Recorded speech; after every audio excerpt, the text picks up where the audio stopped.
देश की राजधानी दिल्ली में एक बार फिर कोरोना के रिकॉर्ड मामले आने लगे हैं और अब देश की राजधानी में एक्टिव केस 30,000 के पार चले गए।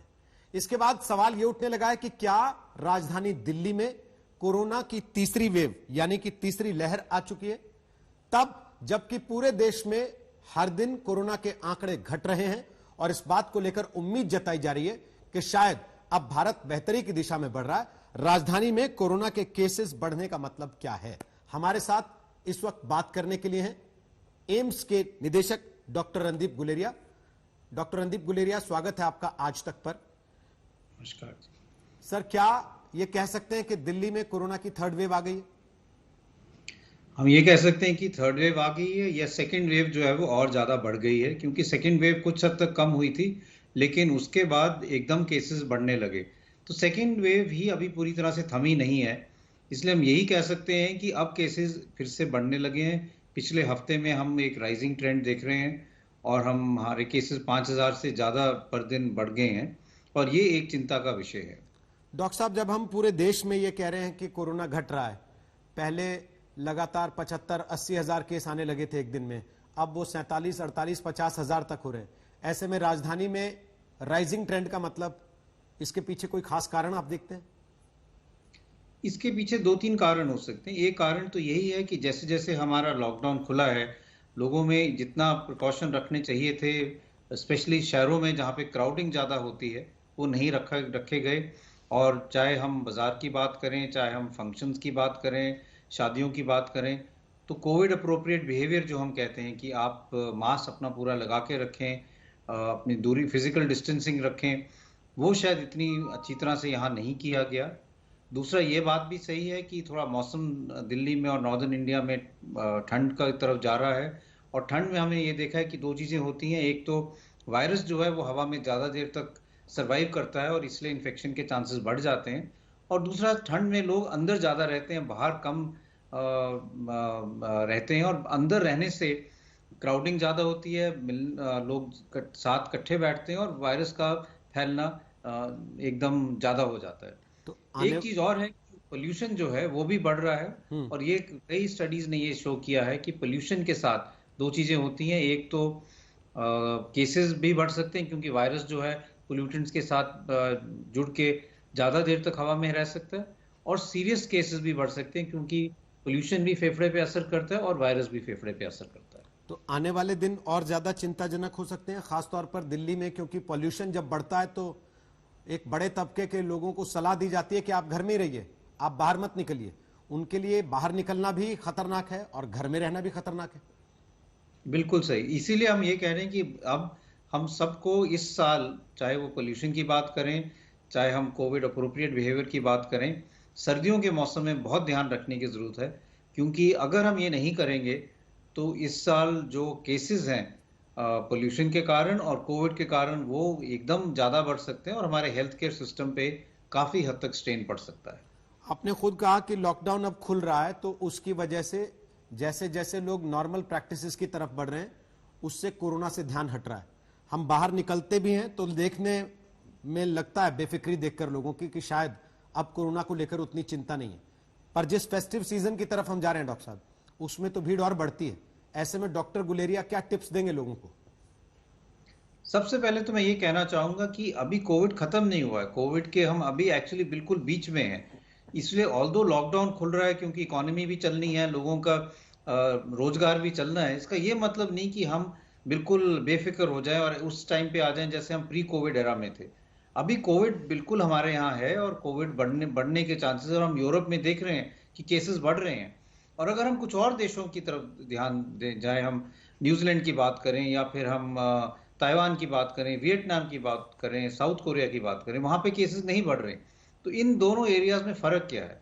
फ़र्क ये है कि इन जहाँ पे केसेस नहीं बढ़ रहे, वहाँ पे लोगों ने अभी तक भी अपना ध्यान कोविड से नहीं छोड़ा है। चाहे वो मास्क लगाने की बात हो, जब भी लोग बाहर जाते हैं हमेशा वो मास्क लगा के रखते हैं, चाहे वो अपना फिजिकल डिस्टेंस की बात हो, और चाहे वो नॉन एसेंशियल जो चीज़ें वो नहीं करते। जैसे अगर आपको बाहर जाने की ज़रूरत नहीं है, मार्केट जाने की ज़रूरत नहीं है, तो आप मत जाइए, आप घर पे रहिए। अगर हम ये सारे काम करेंगे तो कोविड जो है वो हमारे केसेस नहीं, कोविड के केसेस नहीं बढ़ेंगे और हम अपना घर का और इकोनॉमी का काम जो है वो साथ साथ कर पाएंगे। लेकिन अगर ये सब चीजें भूल जाएंगे तो जैसे यूएस में या यूरोप में हो रहा है, एक और बड़ी सी वेव आएगी और बहुत ज्यादा केसेस हमारे यहाँ हो जाएंगे। आपको लगता है हिंदुस्तानी ज्यादा लापरवाह हैं या फिर पूरी दुनिया में यही फिनोमिना, सभी लोग लापरवाही कर रहे हैं? मुझे लगता है कि कुछ हद तक कोविड फटीग हो गया है और कुछ हद तक लोग ये सोच रहे हैं कि अब बहुत टाइम से हम घर में बैठे रहे हैं, इससे ज्यादा हम नहीं बर्दाश्त कर पाते, अब बाहर जाते हैं, मिलना शुरू करते हैं, और वो नहीं, इस प्रॉब्लम को नहीं समझ रहे। दूसरा चीज ये है कि अब स्पेशली जो यंगर जनरेशन है, वो ये सोचते हैं कि कोविड तो एक मामूली बीमारी है, अगर हमें हुआ तो हमें माइल्ड सा जुकाम नजला बुखार होगा और हम ठीक हो जाएंगे। वो ये नहीं समझते कि कुछ ऐसे यंग लोग हैं जो हमारे हॉस्पिटल में हैं, जो वेंटिलेटर पे हैं, अपनी जान के साथ मतलब जान के साथ जूझ रहे हैं कि उनके मोर्टेलिटी ज्यादा है। सिमिलरली जो यंग लोग हैं वो वायरस को अपने घर में ले जाते हैं और घर में फिर उनके पेरेंट्स हैं, बुजुर्ग लोग हैं, उनमें इन्फेक्शन हो जाती है और उनमें डेथ रेट ज्यादा है। इसलिए ये गलत धारणा है कि अगर हम यंग हैं हमें माइल्ड इन्फेक्शन होगा और इसलिए हमें कुछ करने की जरूरत नहीं है। लेकिन उस दौर में डॉक्टर साहब जब देश में इस बात को लेकर अब चर्चा होने लगी है कि स्कूल खोल देने चाहिए, कुछ जगह पर 9वीं से 12वीं तक के स्कूल खोल भी दिए गए हैं, छोटे बच्चे जो ऑनलाइन क्लासेस कर रहे हैं घर से, उनको भी एक किस्म का फटीग होने लगा है, वो इंटरनेट फटीग है, वो स्क्रीन फटीग है। उन सारी परिस्थितियों में कोरोना से भी लड़ना और इस फटीग से भी लड़ना, इनमें बैलेंस कैसे बिठाएं? यही सबसे बड़ा चैलेंज है और हमारे लिए हॉस्पिटल में एक और चैलेंज है कि इसके साथ हम नॉन कोविड के केसेस तो बढ़ ही रहे हैं, लेकिन इतने महीनों से जो नॉन कोविड पेशेंट्स हैं उन पे इतना ध्यान नहीं हम दे पा रहे हैं। उनको भी हम कब तक ध्यान नहीं, उन पे ध्यान ना दें। तो non Covid care, Covid care hospitals में, और हॉस्पिटल के बाद जैसे आपने स्कूल या कॉलेजेस की बात की, उनका कोर्स सफर कर रहा है। हमारे जो एमबीबीएस के स्टूडेंट्स हैं, अब वो सारा कुछ तो ऑनलाइन नहीं सीख सकते, कुछ हद तो वार्ड में उनको पेशेंट के साथ इंटरेक्ट करके ही सीखना है। कुछ को एनाटॉमी जो है, फिजियोलॉजी है, वो हॉस्पिटल में आके या कॉलेज में आके सीखनी है। तो इस सारे चीजों को हम कैसे करें और कोविड को भी दूर रखें, ये सबसे बड़ा चैलेंज अब आगे कुछ महीनों में होने वाला है। वैक्सीन को लेकर कोई उम्मीद है? वैक्सीन एक उम्मीद है, तो उम्मीद जो हमारे यहाँ है, 2-3 उम्मीदें हैं। एक तो वैक्सीन है और हम यही चाह रहे हैं कि वैक्सीन जितना जल्दी हो आए और जितना जल्दी हो वो लोगों को लगे, जिससे कुछ हद तक कोविड में के कंट्रोल आए, कुछ नई दवाइयां आए जिससे हमारी मोर्टेलिटी कम हो और हम ये कह पाए कि ये जो नई दवाई एंटीवायरल नहीं आए तो ये यूजफुल रहेंगी। तो हम अगले कुछ महीनों में यही उम्मीद करते हैं कि वैक्सीन भी हमारे देश में आ जाए और कुछ और स्टडीज हैं जो ये कह पाए कि ये जो दवाइयां हैं, नई मेडिसिन आए जो बेटर कंट्रोल कर पाए इस इन्फेक्शन को। लेकिन इस पूरे दौर में डॉक्टर साहब, वैक्सीन जब तक आ नहीं रहा, कुछ वैक्सीन मार्केट में लोग दे रहे हैं जो फ्लू वैक्सीन के नाम से दिया जा रहा है, जो ये कहता है कि इसको लगाने से फ्लू से आप काफी हद तक बच जाएंगे, जिससे कोरोना का डर आपको कम हो जाएगा। इसमें कितनी सच्चाई है?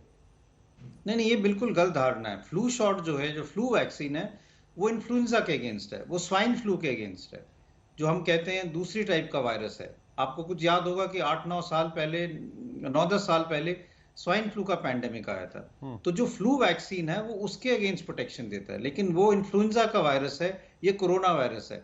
दोनों वायरस बिल्कुल अलग हैं और दोनों में ऐसा कोई सिमिलैरिटी नहीं है कि हम ये कहें कि एक की वैक्सीन दूसरे से प्रोटेक्शन देगी। ये बात सही है कि सर्दियों में लोगों को इन्फ्लुएंजा भी ज्यादा होता है, फ्लू भी ज्यादा होता है, उससे ये वैक्सीन प्रोटेक्शन दे सकता है, लेकिन कोरोना से इससे कोई प्रोटेक्शन नहीं मिलता। तो क्या ये मिथ है कि बुजुर्गों को या छोटे बच्चों को ये फ्लू वैक्सीन लगवा लें ताकि कोरोना से कुछ हद तक बचाव हो सके?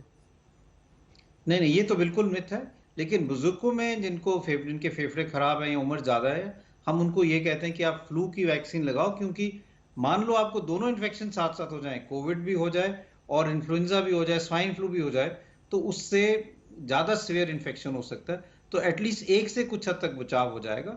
तो इन्फ्लुएंजा के बचाव के लिए आप फ्लू की वैक्सीन लगा सकते हैं, लेकिन ये धारणा ना रखें कि ये वैक्सीन आपको कोविड से बचा के रखेगी।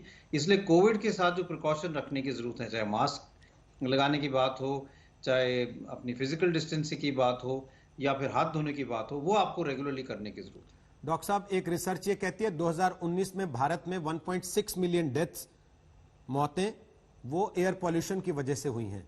इसका मतलब यह है कि एयर पॉल्यूशन कोरोना की तुलना में कहीं ज्यादा घातक और हमेशा से मौजूद हमारे आसपास रहा है। अब जबकि ये दोनों चीजें पैरेलली होंगी, एयर पॉल्यूशन से भी लड़ना है और कोरोना से भी लड़ना है, तो खास तौर पर बड़े बुजुर्गों के लिए आप क्या सलाह देना चाहेंगे, जो उम्र दराज लोग हैं, जिनको ज्यादा असर करता है पॉल्यूशन का फैक्टर? तो पहली चीज तो मैं ये कहना चाहूंगा कि अगर वो जो हमारे बुजुर्ग लोग हैं या जिनको कोमॉर्बिडिटीज हैं, अगर बाहर जाना जरूरी नहीं है तो वो बाहर ना जाएं। अपने आप को बिल्कुल घर में रखें, और स्पेशली अगर एयर क्वालिटी खराब है, आजकल तो सारे देश में एयर क्वालिटी मॉनिटर्स लगे हुए हैं, आप ऐप भी हैं, आप देख सकते हो कि आप जहाँ रह रहे हैं, आप जहाँ जा रहे हैं, वहाँ पे एयर क्वालिटी कैसी है। अगर एयर क्वालिटी खराब है तो आप बाहर ना जाएं, घर के अंदर ही रहें। अगर जाना जरूरी है तो दिन में जाएं जब धूप निकल गई है, जिससे थोड़ा सा पोल्यूशन जो है वो ऊपर उठेगा, तो ग्राउंड लेवल पोल्यूशन कम होगा। और दूसरा, अगर बाहर जाएं और अगर जरूरी है तो अपना मास्क जरूर लगा के रखें और फिजिकल डिस्टेंसिंग रखें, और जब भी अगर किसी चीज को हाथ लगाएं तो हैंड सैनिटाइजर से अपने हाथ जरूर साफ करें। आपको लगता है भारत कोरोना का पीक देख चुका है या अभी और आशंका है कुछ? ये तो लोगों पे डिपेंड करेगा। केसेस हमारे भारत में कम हो रहे हैं, लेकिन अगर फेस्टिव सीजन में हमने अपना पूरा ध्यान रखा और हमने कोविड अप्रोप्रिएट बिहेवियर रखा और केसेस ये कम होते रहे और दिवाली के बाद तक भी केसेस कम हुए, तो हम ये कह पाएंगे कि हमारा पीक खत्म हो गया है। लेकिन अगर इसी तरह से और जगह भी केसेस बढ़ने शुरू हुए जैसे दिल्ली में हुए हैं, तो फिर अभी एक और पीक आ सकता है। तो हमें अभी अगले कुछ हफ्तों के लिए बहुत सतर्क रहने की जरूरत है। केरल में हमने देखा है ओणम के बाद जिस तरीके से केसेस बढ़े हैं, उसी को लेकर प्रधानमंत्री ने देश के लोगों को एक बार फिर संदेश भी दिया कर कि त्योहार के सीजन में आपको ध्यान रखना है। तो खास तौर पर दीपावली के मौके पर या इसके आसपास के जो तमाम दिन होते हैं, उसमें आप क्या सलाह देंगे लोगों को? क्योंकि त्योहार तो सब लोग मनाना चाहते हैं और दीपावली तो ऐसा त्योहार है कि हमारे यहाँ परंपरा है, सब एक दूसरे के घर आते जाते हैं, मिठाई बांटते हैं। क्या कहेंगे लोगों से? मैं ये कहना चाहूंगा कि दिवाली आ रही है, छठ पूजा आ रही है, अगर हम इस साल ये सारे त्योहार जो हैं थोड़ा कम मनाएं और लोगों की हेल्थ के बारे में सोचें, तो वो बेहतर रहेगा। दिवाली आप मनाएं, अपने घर में ही मनाएं, लोगों से सोशली इंटरेक्ट करें, फिजिकली की जरूरत नहीं है। आप आजकल तो फेस टाइम है, इंटरनेट के थ्रू आप सबसे मिल सकते हैं, और कई वर्चुअली आप सारे परिवार के साथ दिवाली मना सकते हैं। इस साल हम ऐसा कुछ करें जिससे हम प्रोटेक्टेड भी रहें, स्वस्थ रहें, और जो कुछ बचेगा वो अगले साल के लिए रख लें, क्योंकि इस साल हेल्थ बहुत जरूरी है और हम सबको इकट्ठे लड़के इस लड़ाई में इकट्ठे मिलके काम करना है। बहुत से लोगों को लगता है, एक भावना है कि भाई जिसको एक बार हो गया उसको दोबारा नहीं होगा कोरोना, लेकिन दुनिया में ऐसे केसेस भी देखे हैं हमने जिसमें दोबारा हुआ है कोरोना। तो इस चीज को लेके आप कुछ बताना चाहेंगे लोगों को? ये अब रिपोर्ट हो रहा है, ऑल्दो अभी काफी कम केसेस हैं और इसमें रिसर्च चली हुई है कि कुछ हद तक कई लोग ऐसे डायग्नोज हो रहे हैं जिनको कोरोना एक दफा हो चुका है और उनकी इम्यूनिटी कम हुई और उनको फिर से कोविड हो गया। और ये पूरी साइंटिफिक स्टडी के बाद रिपोर्ट हुआ है कि कुछ केसेस में ऐसे हो सकता है।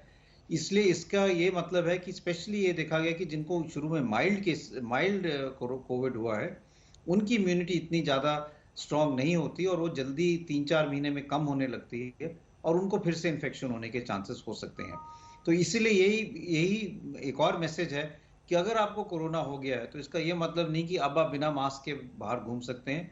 आपकी इम्यूनिटी आस्ता आस्ता कम हो सकती है और फिर से इन्फेक्शन होने के चांसेस भी हैं। ऑल्दो इस पे और रिसर्च करने की जरूरत है कि कौन से वो लोग हैं जिनमें ये ज्यादा चांसेस हैं और उनमें हम क्या और चीजें कर सकते हैं जिससे उनको फिर से इन्फेक्शन ना हो। ये साफ हो पाया कितने महीने तक इम्यूनिटी रहती है? कुछ लोग कहते हैं 3 महीने तक एंटीबॉडीज रहते हैं एक्टिव, आपको दोबारा होने में उतने चांसेस नहीं होते, लेकिन 3 महीने के बाद ज्यादा चांस हो जाते हैं। कुछ टाइम फ्रेम है इसका? तो अभी तक जो डेटा आया, देखिए अभी तो जो पैंडेमिक है इतना उसको 9-10 महीने ही हुए हैं, लेकिन अभी तक जो डेटा है उसमें ये तो क्लियर है कि एटलीस्ट 3-4 महीने तक तो आपको डेफिनेटली प्रोटेक्शन रहता है। उसके बाद किसको प्रोटेक्शन ज्यादा टाइम के लिए रहता है और जिसका इम्यूनिटी आस्ता आस्ता कम होने लगती है वो कहना मुश्किल है। तो कम से कम 3 से 4 महीने तो हम डेफिनेटली कह सकते हैं कि सब लोगों को प्रोटेक्शन रहता है, और हो सकता है कि उससे ज्यादा भी कई लोगों को रहता हो, लेकिन वो अपने अपने इम्यून सिस्टम पे डिपेंड करेगा। जितने भी वैक्सीन को लेकर ट्रायल हो रहे हैं भारत में भी और दुनिया में भी, यकीनन आप उन सब पर नजर लगातार रखे हुए होंगे। आप कब तक उम्मीद कर रहे हैं वैक्सीन की? तो वैक्सीन के 2-3 चीजें समझना बहुत जरूरी है। एक है कि वैक्सीन सेफ होनी चाहिए, उसके खुद अपने साइड इफेक्ट्स नहीं होने चाहिए। दूसरा है कि इम्यूनोजेनिक होनी चाहिए। इम्यूनोजेनिक मतलब जब हम उसके फेज 2 स्टडी करते हैं तो हम देखते हैं कि वो खुद वैक्सीन जब किसको लगती है उसमें अच्छी एंटीबॉडीज बनती हैं। लेकिन उसके बाद दो चीजें और देखनी होती है कि वैक्सीन एफिकेशियस है। एफिकेशियस जो फेज 3 ट्रायल अभी चल रहे हैं कि हमने वैक्सीन लगाई और फिर देखा कि इन लोगों को इन्फेक्शन जो है नहीं हुआ या कम हुआ या इतना सीरियस नहीं हुआ। लेकिन उसके बाद एक और चीज देखनी होती है, वैक्सीन इफेक्टिव कितनी है, रियल लाइफ सिचुएशन में उसका क्या फायदा है। उसका ये मतलब हुआ कि अभी हमने कुछ लोगों को वैक्सीन देके देखा कि वो इफेक्टिव है, एफिकेशियस है, लेकिन कुछ ऐसे लोग हैं जिनकी इम्यूनिटी कम है, जैसे जिनको शुगर की बीमारी है या बुजुर्ग लोग हैं, तो उनमें भी क्या इतनी प्रोटेक्शन मिल सकती है? नहीं। दूसरा ये इंपॉर्टेंट समझने की बात है कि जो वैक्सीन हमारे पास आएगी, जो सबसे पहले आएगी, हो सकता है कि सबसे बेस्ट वैक्सीन वो ना हो। तो हमें अपनी रिसर्च पूरी करनी है, क्योंकि जैसे हम कह ही रहे हैं कि हो सकता है जो वैक्सीन आई है वो इम्यूनिटी कुछ महीनों के लिए ही देती है, बाद में हम हाँ एक और वैक्सीन हमारे पास आए जो हम कहें ये ज्यादा इम्यूनिटी देती है। तो वैक्सीन जो आ रही है उसमें जो रिसर्च चल रही है वो ऑन गोइंग होनी चाहिए, जिससे not only the first vaccine का ये मतलब नहीं कि वो बेस्ट वैक्सीन है। तो इसलिए हमें ये भी देखना पड़ेगा कि आगे जाके हमारी वैक्सीन स्ट्रेटजी कैसे होनी चाहिए। हमें वैक्सीन दूसरी वाली चेंज करने की जरूरत पड़े अगर बेटर वैक्सीन आ जाए। और जैसे हम बात कर रहे थे कि कितनी देर तक इम्यूनिटी रहती है, तो हमें ये वैक्सीन फिर से कब लगानी पड़ेगी। बहुत बहुत धन्यवाद डॉक्टर रणदीप गुलेरिया, आज तक पर आने के लिए समय निकालकर। इस तमाम परिस्थिति में भी जब कोरोना से लड़ाई लड़ रहे हैं तमाम डॉक्टर्स, आप आए हमारे दर्शकों के सामने, अपने सारे सवालों के जवाब दिए और लोगों को यह नसीहत साथ साथ कि एक तरफ प्रदूषण और दूसरी तरफ कोरोना, इस सब के बीच में जिंदगी सबसे बेहद अहम है। त्योहार मनाइए, लेकिन सावधानियां बरतते हुए, जो लगातार आपको डॉक्टर्स की तरफ से और सरकार की तरफ से बताई जा रही है।